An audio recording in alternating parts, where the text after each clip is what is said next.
La biografía de la humanidad a través de sus momentos más estúpidos. Bienvenido, señor Juan Esteban Gostay. Muchas gracias. Esperen un minuto que es que estoy cuadrando el despertador para que se despierten ustedes, por supuesto, cuando termine la charla. Quiero agradecerles muchísimo en la personería por esta invitación. Buenas tardes a todos. De hecho, estoy todavía perplejo y estúpido porque tengo que hablar 40 minutos y no logré poner el despertador a la hora que era, porque son las 3:20 y lo puse a las 4:10 y creo que eso no son 40 minutos, ¿no?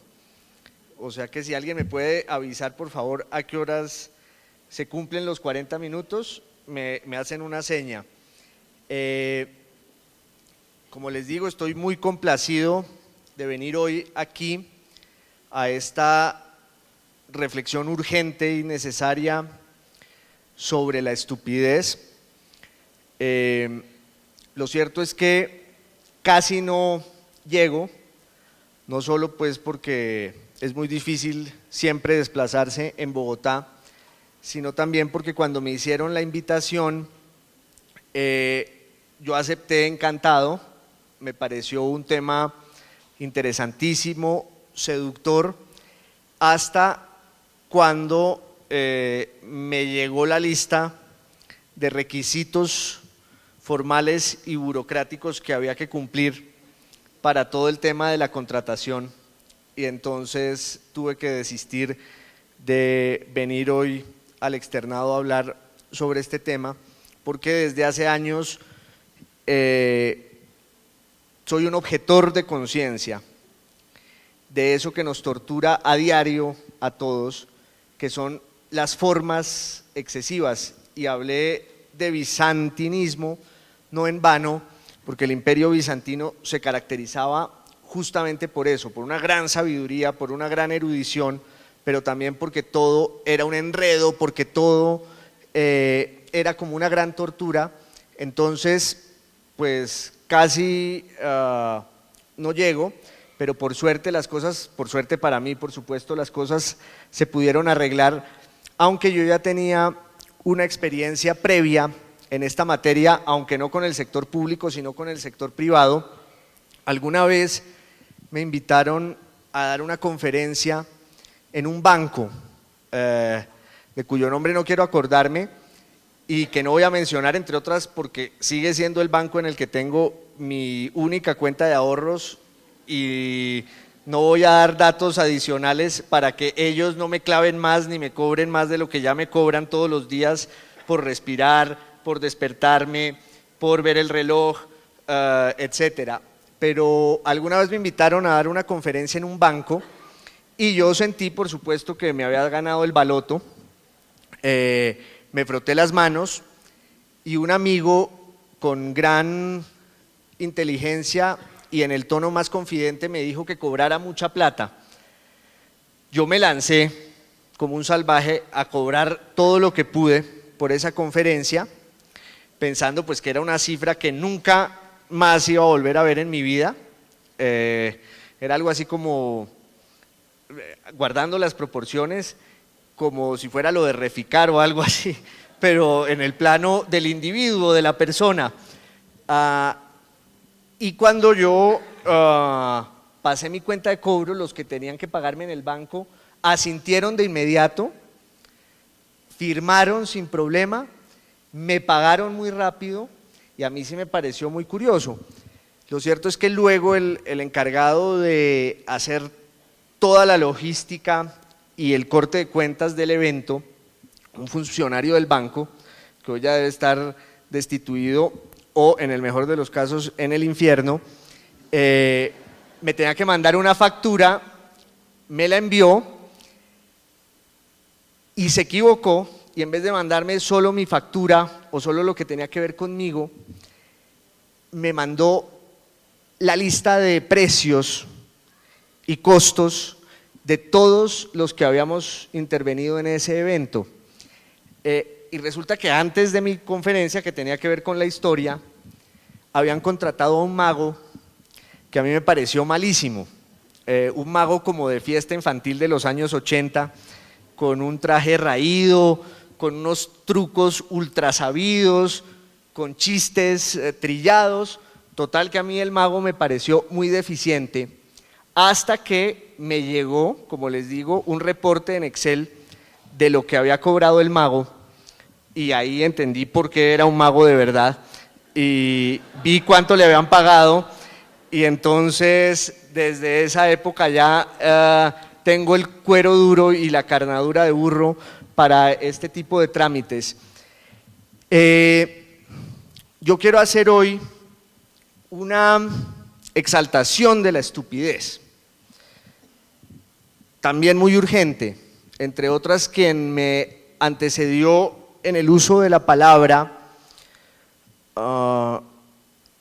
se refirió a uno de los referentes colombianos por excelencia de la estupidez, que es el presidente Julio César Turbay Ayala. Es cierto que Turbay era el protagonista de todos los chistes de ocasión que se decían en Colombia, no solo de la Nena Jiménez, sino de cuanto pasillo y cuanto corrillo había. Hoy ese lugar honroso se lo quitó Natalia París al presidente Turbay, y yo creo que con sobrados méritos físicos, morales e intelectuales. Pero Turbay tenía una característica muy particular, y es que no era tan bruto como creían sus enemigos, y por lo general, y justamente por esa misma razón, era a veces más inteligente que muchos de los que lo despreciaban por bruto. Alguna vez una persona a la que yo conozco y que fue muy cercana al presidente Turbay, sobre cuya obra de gobierno no voy a opinar y no voy a emitir ningún juicio, para eso está la historia, y yo no tengo en realidad ningún interés ni en hacer su apología y defenderlo, ni en criticarlo más de la cuenta, porque ya con su figura y con su voz tiene suficiente para que la gente se ría de él.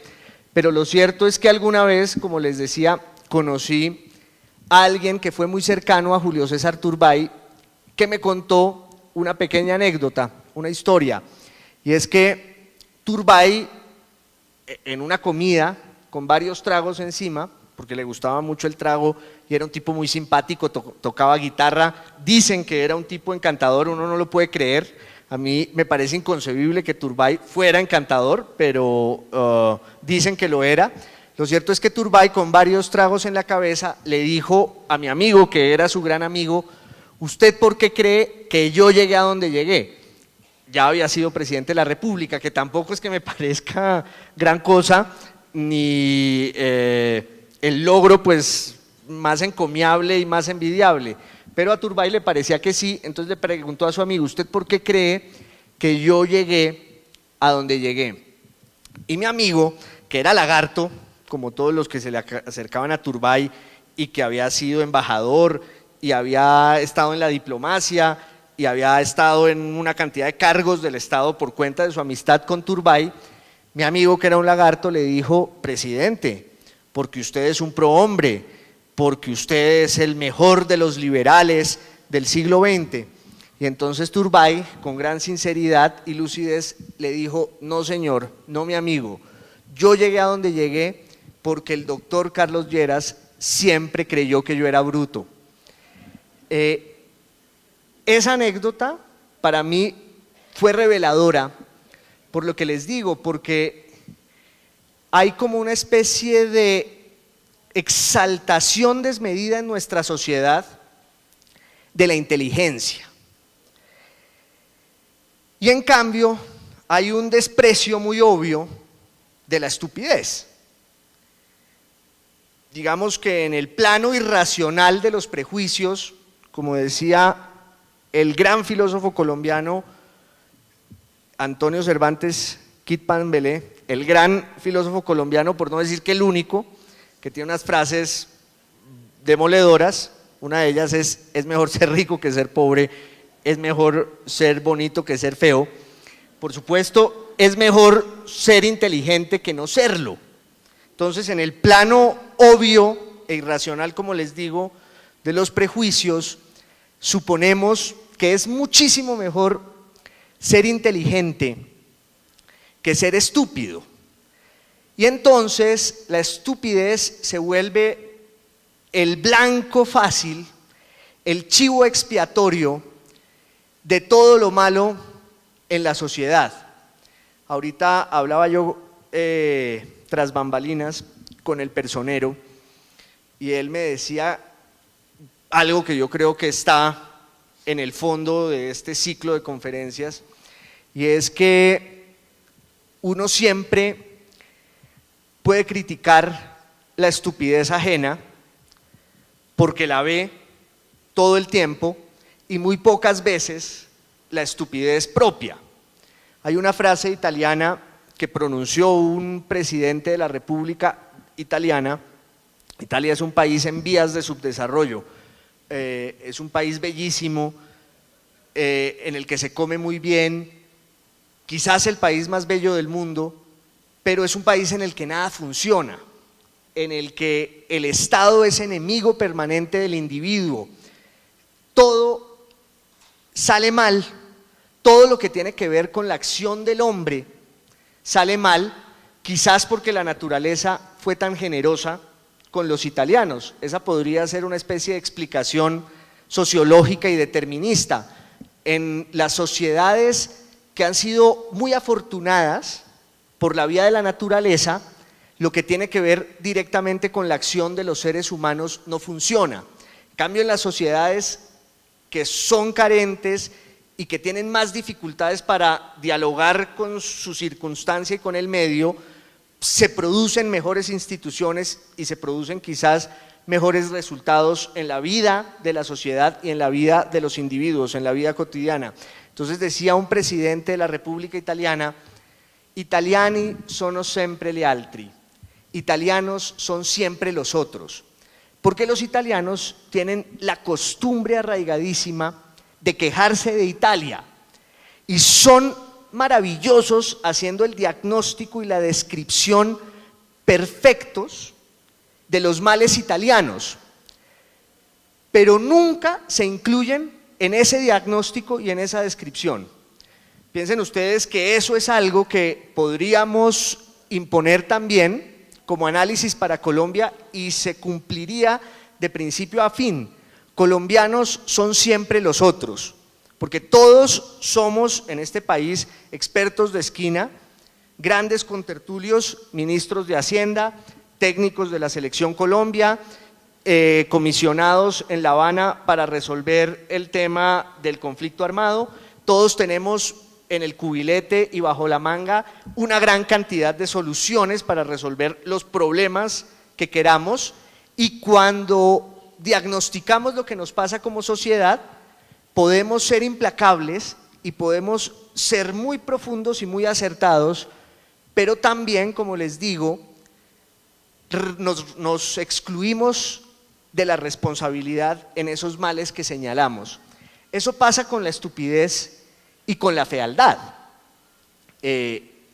Uno nunca se cree feo, feos son siempre los otros, estúpidos son siempre los otros. Yo creo que el único caso de un feo, hay varios, pero el único caso de un feo convencido de sí mismo y orgulloso de su fealdad y que la vivió a plenitud, por lo menos en este país, era el gran economista y pensador, diría yo también, Chucho Bejarano, al que alguna vez, que murió justamente asesinado en la Universidad Nacional, y al que alguna vez le echó los perros un tipo, ahora que eso se está poniendo como de moda, le echó los perros un parlamentario.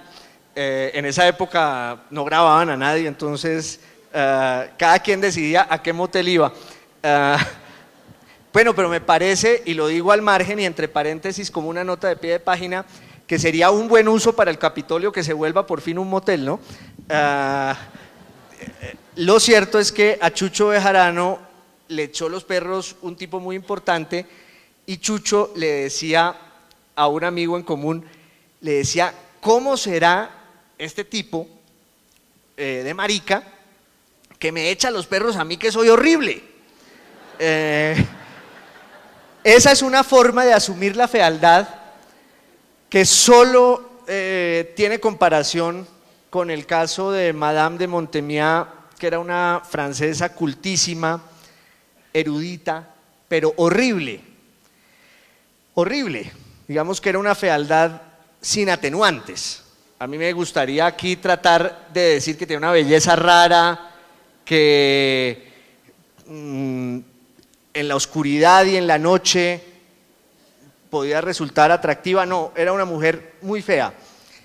Y alguna vez decidió organizarle una fiesta, una reunión, a quien era quizás el hombre más inteligente y brillante de su tiempo, Oscar Wilde, que vivía en París, que era de una rapidez y de una gracia y de un encanto, uno de los pocos seres humanos de los que uno sí diría que tuvo muy poco trato con la estupidez en la vida.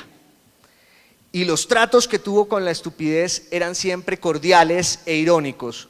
Lo cierto es que Wilde va a esta fiesta que le organiza Madame de Montemias y le advirtieron, le dijeron, mire, esta es una mujer muy fea, usted tiene una lengua viperina e incontenible, por favor, no vaya a hacerle ningún desplante, porque ella se va a sentir mal, es la anfitriona y le está organizando este agasajo a usted, por favor, conténgase. Wilde llegó a la casa de Madame de Montemias, que bajó por una escalera de caracol de esos tiempos tan solemnes, toda maquillada, toda vestida, había estado horas frente al espejo, peinándose y embelleciéndose, o, digamos lo mejor, enfeeciéndose. Y cuando baja, Oscar Wilde no pudo evitar emitir un grito de horror ante el espectáculo que estaba viendo. Y entonces, Madame de Montemias, que era consciente de que era fea, y lo llevaba muy bien, le dijo, ¿verdad, señor Wilde, que soy la mujer más fea de Francia? Y él le respondió, del mundo, señora. Del mundo, señora, es inútil restarse méritos tan evidentes. Para que vean ustedes cómo la inteligencia de lado y lado sirve para que uno asuma su propia fealdad y para que un ser galante delante de uno pueda hacerle el mejor piropo justamente por ese hecho. Entonces, la estupidez siempre nos parece que es un fenómeno ajeno y no nos damos cuenta de que la estupidez es el rasgo por excelencia de la condición humana. Todos somos estúpidos, desde que nos despertamos hasta que nos dormimos. Y en nuestra época eso sí que lo vivimos a diario, porque además estamos bajo la esclavitud de la tecnología cada vez más. Entonces, lo que supuestamente tendría que solucionar y arreglar nuestra vida se ha vuelto lo contrario, se ha vuelto como un laberinto tortuoso al que nos metimos ciegamente y del que no nos va a sacar nadie, ni siquiera Dios. Estamos llenos de teléfonos, nos regaña la nevera, ahora han decidido que a todos los objetos y las cosas les clavan el adjetivo de la inteligencia. Entonces hay edificios inteligentes, ascensores inteligentes, licuadoras inteligentes, como les digo, neveras inteligentes. La inteligencia de la nevera es que la nevera insulta a su dueño porque no le ha dado huevos, porque no le ha dado leche, porque se le va a acabar la carne. Y resulta que nosotros tratamos de lidiar eso y es imposible, no sabemos cómo. Yo todos los días me despierto y me siento protagonista al mismo tiempo de una película de Mr. Bean, de Woody Allen y de un relato de Kafka, lidiando con todo lo que me encuentro por delante en la vida. Si me toca vérmelas con mi banco, me toca llamar a una máquina, un robot, que me contesta con voz muy dulce y me quiere convencer de que yo soy un cliente muy importante, e incluso ese robot se sabe mi nombre porque yo estúpidamente le he dado el dato, como se decía antes en la hípica cuando había apostadores de los caballos que decían, deme un dato, y el dato era que se sabía cómo habían arreglado desde antes la carrera para apostar sobre seguro. Entonces uno le da los datos al sistema y el sistema lo empieza a tutear, que es la otra característica por excelencia de nuestra época. No hay distancia y entonces el sistema nos empieza a tutear y nos empieza a pedir una cantidad de órdenes que no somos capaces de cumplir. Empezamos a meter toda clase de números, como les digo yo, al final siempre acabo como Mr. Bean o en una película de Woody Allen, y esto yo creo que le pasa a todo el mundo. Entonces no podemos renegar tanto de la estupidez cuando buena parte de nuestra vida, la de todos, se consume bajo el signo de ese destino. Deberíamos pensar más bien en cómo cultivar la estupidez, adiestrarla, como se dice incluso con los animales, amaestrarla, para saber vivir con ella. La historia de la humanidad está llena de gente inteligente o tenida por tal que tomaba siempre decisiones estúpidas. Ese fue el tema de una bellísima conferencia que en 1937 dio el escritor austriaco Robert Musil, que pertenecía como a ese mundo en decadencia del Imperio Austrohúngaro, que había sido matemático, que era considerado un genio y que decidió un día abandonar su fama de genio y volverse poeta. Y entonces él dice en esa conferencia, yo sí tengo derecho a hablar de la estupidez porque yo era un tipo inteligente y me volví poeta. Y en la poesía descubrí que el hombre está siempre frente al abismo, está siempre caminando por la cuerda floja del fracaso. Y creo que es necesario, decía Musil, que reflexionemos sobre lo que es la estupidez, porque por lo general ese tipo de definiciones se tejen a partir de la contraposición. Es decir, es muy fácil definir lo que es la inteligencia y siempre aquello que la contradice se define por lo que no es inteligente. Entonces, la historia de la humanidad está repleta de casos y de episodios en los que había gente muy brillante y muy inteligente que sin embargo tomaba las peores decisiones, gente que era muy torpe. Hay un libro lindísimo que además tiene varios autores porque ha ido pasando de lengua en lengua y es un libro tan bueno que a nadie le importa de verdad quién es el autor, que se llama Los días finales de Immanuel Kant, el gran filósofo y teórico del racionalismo. Ese libro lo escribió primero un tipo de origen polaco, Wolowski o Bodowski, que era amigo del sirviente que tenía Kant, que era un señor que se llama de apellido Lampe. Kant, como les digo, es quizás el filósofo más grande del siglo XVIII y es el gran teórico de la razón y también el gran teórico del fracaso de la razón como proyecto esencial de la modernidad. Kant, como buen amargado, fue longevo, casi no se muere, vivió como 95 o 96 años y dependía para todo de su amigo Lampe. Y el diario de Lampe, que sirvió para escribir ese libro que se llama Los días finales de Immanuel Kant, cuya versión inglesa escribió Thomas de Quincey, que es un autor prodigioso que yo recomiendo siempre, porque tiene un libro bellísimo que se llama Del asesinato como una de las bellas artes. Entonces dice De Quincey que uno cuando va a ser criminal tiene que hacerlo con estilo y con gracia, y que si se va a meter de asesino, pues tiene que concebir el asesinato como un arte.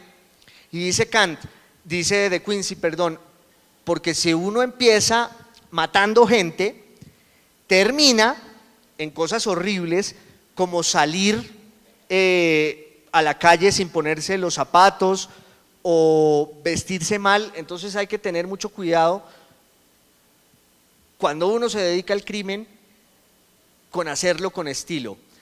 Lamb, el amigo de Kant,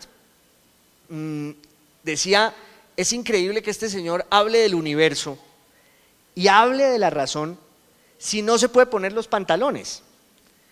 Nunca se acuerda, nunca sabe Kant si ya almorzó o no. Bajaba por la escalera y le preguntaba a Lamb: dígame, Lamb, ¿yo bajaba o subía? Y entonces Lamb le decía: usted bajaba, maestro. Entonces ya almorcé. Y este es el gran teórico del racionalismo. Podría gastar más tiempo contando anécdotas y anécdotas de gente brillante que fue muy estúpida, porque la inteligencia, como dicen en un pueblo de la costa caribe colombiana, la inteligencia es peste.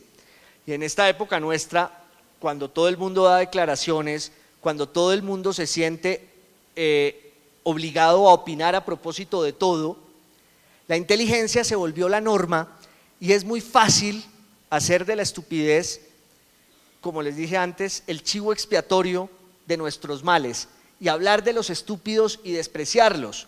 Y resulta que a veces los estúpidos resultan siendo mucho más hábiles y mucho más inteligentes que los presuntos inteligentes. Decía el gran poeta español Francisco de Quevedo que los que parecen estúpidos por lo general lo son, y que la mitad de los que no parecen estúpidos también son estúpidos.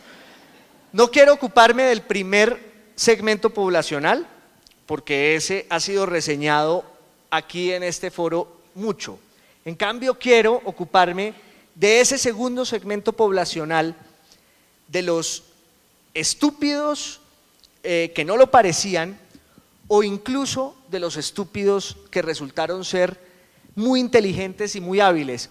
Hay un caso remoto en la historia que para mí es ejemplar de lo que estoy diciendo, que es el emperador Claudio, el emperador romano Claudio, del que ustedes sabrán por las estupendas novelas de Robert Graves, el gran escritor inglés, que escribió una novela que se llama Yo, Claudio, y otra que se llama Claudio el Dios y su esposa Mesalina, que después fueron llevadas a una serie magnífica de la BBC.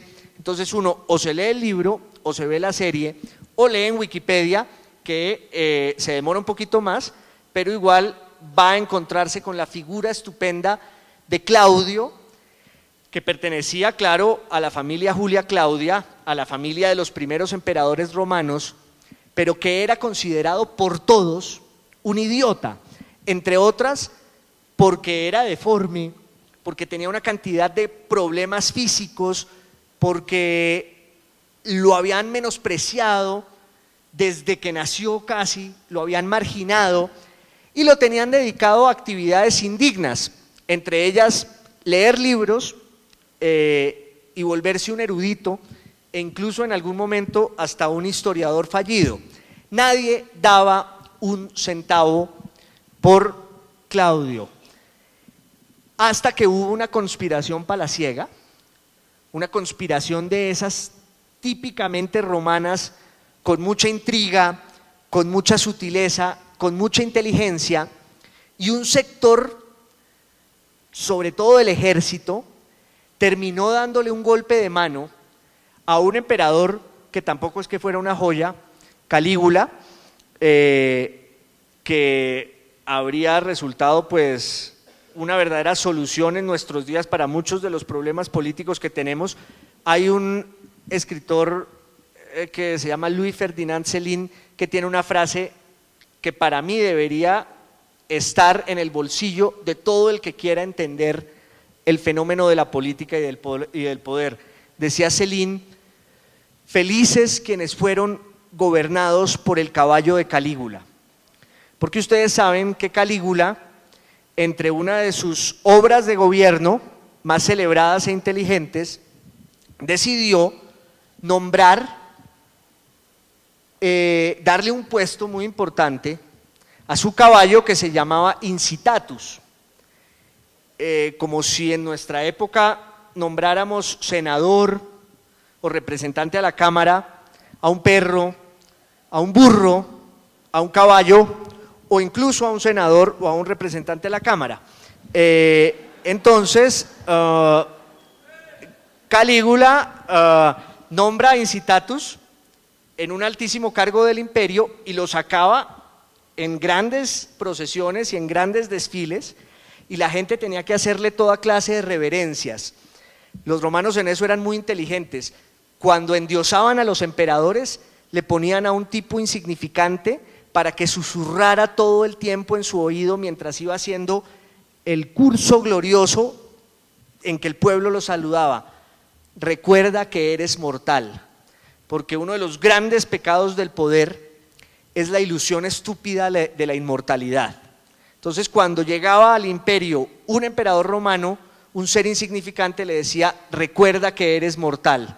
Eso también seguramente le decían al pobre caballito: recuerda que eres mortal. Vuelvo al hilo del relato. Después de esta conspiración de la que les estaba hablando, los que hacen la conspiración piensan que Claudio puede ser el mejor reemplazo de Calígula. ¿Por qué? Porque Claudio es estúpido, porque Claudio es un tipo discreto, es un tipo temeroso, es un estúpido en el sentido literal de la palabra, que quiere decir aturdido, perplejo. Incluso en la antigüedad, estúpido no era siempre un adjetivo con una connotación mala, a veces tenía una connotación positiva. Uno se maravillaba con algo y podía quedar sin movimiento y sin reacción. Entonces Claudio era un estúpido y lo escogen para ser emperador de Roma por cuenta de su estupidez, para que fuera un títere de los que lo habían escogido, para que hiciera lo que ellos quisieran. Y resulta que cuando el señor llega a ser emperador de Roma, termina volviéndose, a mi juicio y a mi gusto, el mejor de los emperadores que tuvo Roma. Transformó completamente el sistema administrativo del imperio, le dio un empuje en el plano militar que no había tenido hasta entonces y que proyectó para siempre lo que iba a ser el Imperio Romano de Occidente. Fue un gran defensor de las obras públicas que hoy nos darían envidia. Hace poco un amigo mío me dijo que en Colombia están dañadas hasta las vías de hecho, y es cierto.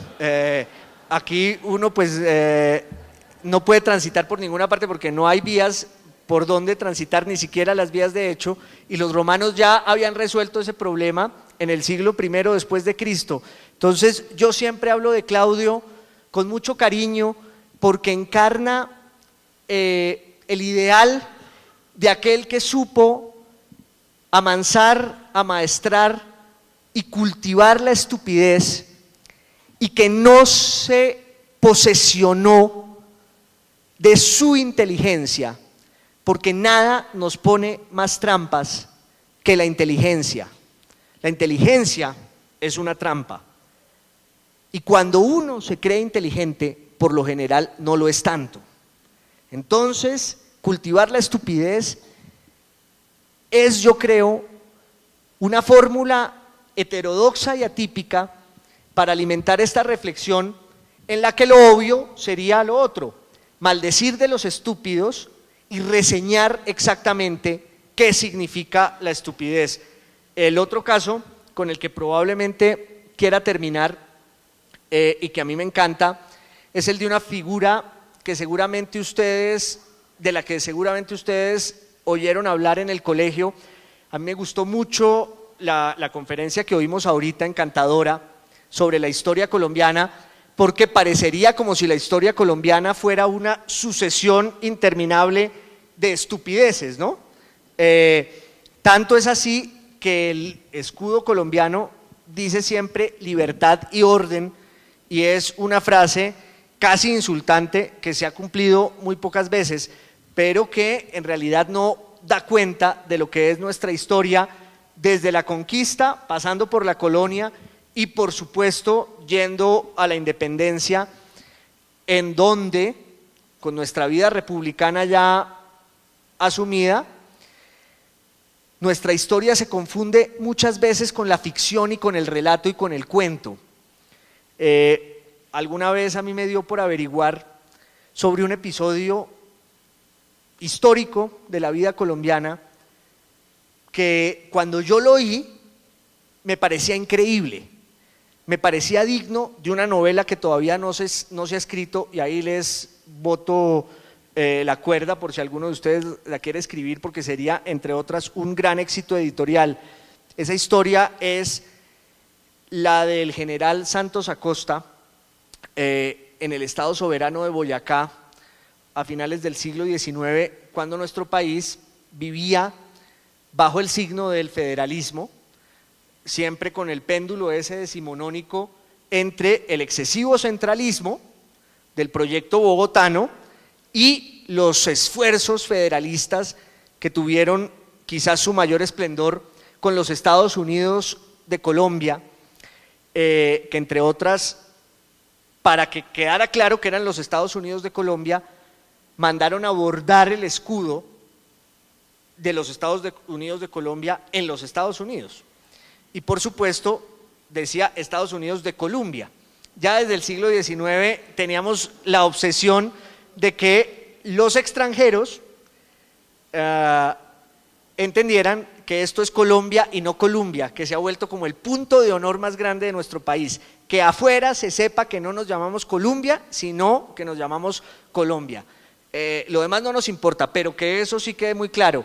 En el siglo XIX empieza ese equívoco con unos sastres que bordan mal el escudo de la bandera de los Estados Unidos de Colombia, que eran 13 estados soberanos en los que muchas veces se declaraban la guerra entre ellos y acababan en unos episodios rocambolescos de sainete, de pandereta, de ficción, pero quizás el más audaz de todos y el más increíble es el de Santos Acosta, que por un pleito que tuvo con una concesión de un tren que hoy por supuesto ya no existe, aunque seguramente la concesión sí, y alguien debe estar cobrando por ella, por cuenta de un pleito con una concesión del tren, con unos belgas que estaban en Boyacá, el general Santos Acosta decide declararle la guerra al Reino de Bélgica. El Estado Soberano de Boyacá le declara la guerra al Reino de Bélgica. Salió un tipo a caballo a declararles la guerra a los belgas. Por supuesto, no llegó nunca. Se dio cuenta de que a caballo le quedaba muy lejos Bruselas. Y como yo les decía alguna vez a mis alumnos, esa es la única guerra que Colombia ha ganado por W, porque no se presentó el contrincante y les dimos una muenda de la que todavía se duelen los pobres belgas, pero este no es el episodio risible y ridículo y hasta estúpido de nuestra historia. El episodio verdaderamente alucinante es que en 1988 estaban haciendo una especie de remodelación en la embajada belga, aquí en Bogotá, y salió a flote la vieja declaratoria de guerra entre los boyacenses y los belgas, y el embajador belga entró en pánico porque se enteró pues de que llevaban 120 años en un cruento y desconocido conflicto con el hermano país de Boyacá, ya incorporado a la República de Colombia como un departamento más, y decidió este personaje hacer, que se llamaba Willie Anders. Yo tengo ahí el dato porque me metí en los periódicos de la época. Él decidió hacer un armisticio, es decir, un acuerdo de paz, uno de los pocos que ha habido en Colombia y que se ha cumplido estrictamente,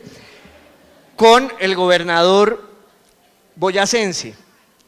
Los garantes fueron el embajador chino, el embajador japonés, el embajador de los Estados Unidos, y llevaron a unos niños disfrazados de boyacenses, a otros niños disfrazados de Bélgica, y con toda la solemnidad del caso se firmó la anhelada paz por los dos pueblos entre Bélgica y Boyacá. Eso a los colombianos no nos parece en absoluto increíble, porque nuestra historia está a diario llena de episodios así, que si uno los quisiera contar en la clave del surrealismo, del teatro del absurdo, no los creerían. O sea, si uno quisiera inventarse la historia de Colombia como un delirio, todo el mundo diría que es inverosímil. Por eso ese tipo de episodios de nuestra historia, seguramente quien me antecedió en la palabra, no estaba yo todavía aquí, les habló de cuando perdimos Panamá, no solo la famosa frase de Marroquín de que me entregaron un país, les devuelvo dos, que era un tipo inteligentísimo que hacía diccionarios rimados, otra vez la inteligencia al servicio de la estupidez, sino que cuando llegó el general Pedronel Ospina, Marroquín le dijo, general, qué coincidencia, perdimos Panamá, pero tengo el gusto de saludarlo a usted en mi casa, siga y toma chocolate y come pan de yuca, porque aquí obviamente esas situaciones se resolvían, sobre todo en el mundo bogotano de la época, al calor del chocolate y al calor del pan de yuca. Entonces creo que nuestra historia pues no siempre se cuenta de la mejor manera. Estas son anécdotas superficiales, pero que revelan mucho de lo que somos, pero yo en realidad quería hacer, y todo lo anterior fue un pretexto y fue una forma de llegar a esto, yo quería hacer una reivindicación de un gran personaje de nuestra historia que se lo merece y que encarna ese mérito enorme de la estupidez al servicio de una buena causa y como antídoto contra la peste de la inteligencia. Les decía yo que de pronto ustedes oyeron hablar de ese personaje alguna vez en el colegio, sobre todo por su apodo, que era el de Pepe Botellas, que era el hermano de Napoleón Bonaparte. Resulta que nosotros no tendríamos la independencia como la tenemos si no es porque Napoleón Bonaparte decide entrar a España, porque España era en realidad un desastre y llevaba haciéndolo 2 siglos y medio, casi 3, primero con la Casa de Austria y luego cuando llegaron los Borbones, cuando llega Felipe V, que venían de Francia, entran a gobernar en España los monarcas franceses, los Borbones que están hasta hoy allí, y lo primero que hicieron los franceses fue pedir el libro de cuentas del Imperio Español, porque el resto de las naciones y de los imperios europeos creían que España era muy rentable y que los españoles vivían del oro y la plata de América. Y resulta que el Imperio Español es uno de los casos y uno de los ejemplos más ruinosos de la historia universal. Creo que de allí copiamos mucho nosotros los colombianos en cuanto a la ciencia administrativa, porque lo que era rentable lo volvieron mal negocio los españoles. Sacaban, en efecto, con la explotación de las colonias americanas, recursos ingentes para pagar unas guerras absurdas en el continente que quebraron al imperio. Y cuando llegaron los franceses, lo primero que hicieron fue pedir el libro de cuentas y trataron de volver esto un proyecto rentable y eficiente, basado sobre todo en la aplicación de aquello que estaba triunfando como el proyecto de la modernidad en las naciones del norte de Europa, la industria, el inicio de lo que hoy llamamos el capitalismo, la aplicación de la ciencia, etcétera, cosa que no les gustó a los patricios criollos que se sentían más españoles que los propios españoles y a los que les pareció, como siempre decía Jorge Arias de Greif, que la llegada de los funcionarios franceses era como si llegaran unos funcionarios de la ESAP a pedirles cuentas a personas que tenían apellidos intocables. Y ese era un poco el caso de cuando hubo un cambio dinástico en las colonias hispanoamericanas. Pero esa lógica se rompe cuando llegan a España los Bonaparte, porque España era un desastre. Napoleón logra hacer unos acuerdos con los encargados de la monarquía francesa y les quita el poder de las manos y se lo da a su hermano José. Entre otras, el primero que saluda a José Bonaparte entrando a España, por supuesto, es un lagarto colombiano que había aprendido francés para la ocasión y cambió de bando de inmediato. El transfugismo de la época lo inauguramos nosotros también, un señor que se llamaba Antonio, bueno, se me escapa ahorita el nombre, pero es un colombiano que se lanza a hacer el panegírico de José Bonaparte, lo exalta y entra a gobernar un tipo al que los españoles odiaron desde el primer día porque lo consideraban un borracho, por eso le pusieron ese apodo Pepe Botellas, porque lo consideraban un truán, un mediocre y sobre todo porque lo consideraban un usurpador y un extranjero. Y resulta que José Bonaparte es quizás el mejor rey que ha habido en la historia de la modernidad.